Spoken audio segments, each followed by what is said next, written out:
જામકંડોરણામાં શ્વાનનો આતંક।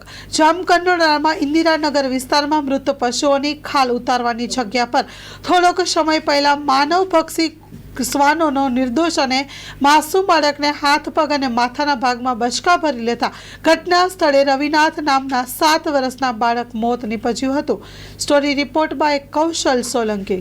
પક્ષી વાઘેલા જામકંડોરણા ઇન્દિરાનગર એ આપણે મરી જાય એ લોકોના નાખ હવે અમે ઘરે હતા એટલે નાથી નીકળ્યા તે અમે કીધું કે છોકરાને ફાડી નાખેલો અહીંયા મારી નાખ્યો। સાહેબ આ તમે શું કરો? તો અમને ધમકી મારી કે જાજુ તમે બોલશો તો તમારા ઝૂંપડાને જીસીબી મારી દિન અમે પાડી નાખશું।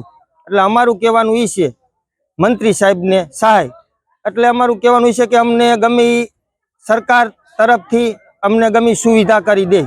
બટુકભાઈ ધરમસિંહભાઈ પરમાર દેવી પૂજક સમાજના પ્રમુખ છે।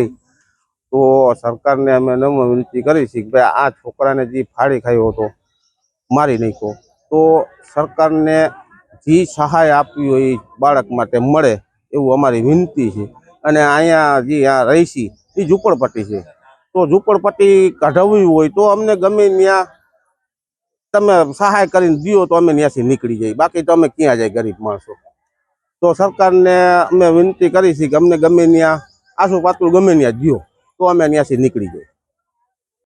લાભુબેન મુકેશભાઈ રાઠોડ સાહેબ, અમે અહીંયા ઝૂંપડપટ્ટીમાં રહીએ છીએ। અમારે એક છોકરાને ફાડી ખાધો છે કૂતરાવે। અમે છોકરાઓને મૂકી કાઢીને અમે મજૂર માણસ છીએ, ક્યાં જાય? મજૂર માણસ અમે મજૂરી કરવા વયા જાય તો છોકરાને મૂકતા અમને બીક લાગે છે કે હવે અમને ક્યાંક વ્યવસ્થા કરી દો। અમે ગરીબ માણસ ક્યાં જઈએ? આ ઝૂંપડપટ્ટીમાંથી અમને ક્યાંક બહાર કાઢો અને ક્યાંક અમારે રહેવાની વ્યવસ્થા કરી દો અમારી, તો તમારું આભાર રહે।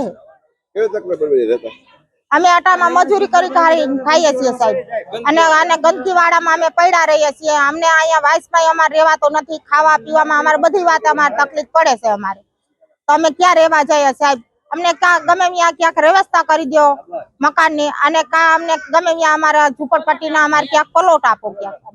તમારું નામ? સુરેશભાઈ પથુભાઈ પરમાર।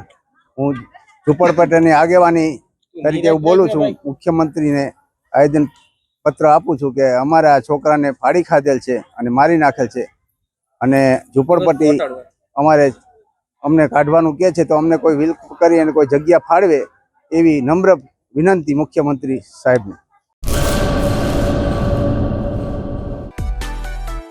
માં motor driving, safe and sure driving.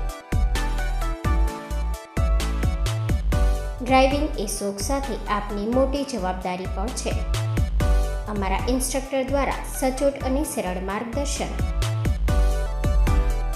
આપની રોજની તાલીમની માહિતી મેળવીને શું અધુરાશ છે એના ઉપર પૂરું ફોકસ કરાય છે।